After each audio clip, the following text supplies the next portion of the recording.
Hej, Dana, chceš říct nějaký vtipy o Somálcích? No, povídej. Ty vole, tak počkej. Ty vole, ukáž.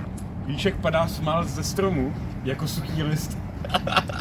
Jsi další. No, povídej. Kolik Somálců se vejde do auta? Hoď tam kousek chleba a uvidíš.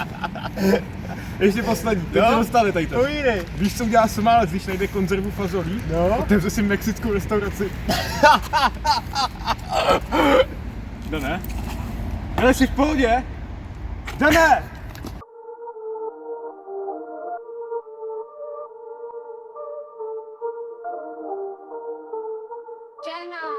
Nikdy víc, zvolal jsem chtít, kapky deštěm na mou tvář, zámutek, smutek, plný plic. Černé růže, temná zář, Puterkános, romantik, smrt mi může saknout, dekadentní exitus, smrt by se měla zabít už. More Kandom Fire mi umřel, Zandal jeho poslední plet, a tak život jsem prosil. Píči nebýt, žít či zemřít, pod budou zadek hnít. Vole, chudák je tam sám, elixir mládí mu podám. Nešťastný osud, velká smůla. Kámoše, nemáš ty doba. Přijdej vtipný, kolik všem vzala. V temnotě schovaná je to nula. Smrt se zasedla hlavně na slabý. Všichni, co zamiloval, jsou pod zemí.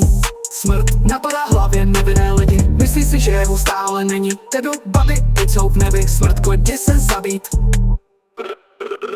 Lidé se nebojí smrti, ale co je po ní? Tutantanus vede texty smuteční smrti, jenom přechod mezi světy, kvůli ní všechno padne do zapomnění. Bohatý hajzle nechá dlouho žít, přitom u ostatních je čas jít. Debelka smrt je objektivní, přitom zaujatá je jak média televizní. Smrt komuko tupá, jdi se zabít.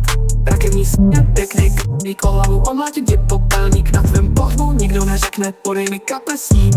Když jak v klobouku králi, nemám tě rád, jdi se zabít. Zbraň pomůžu ti nabít. Smrt spíš prtisně, jdi se zabít.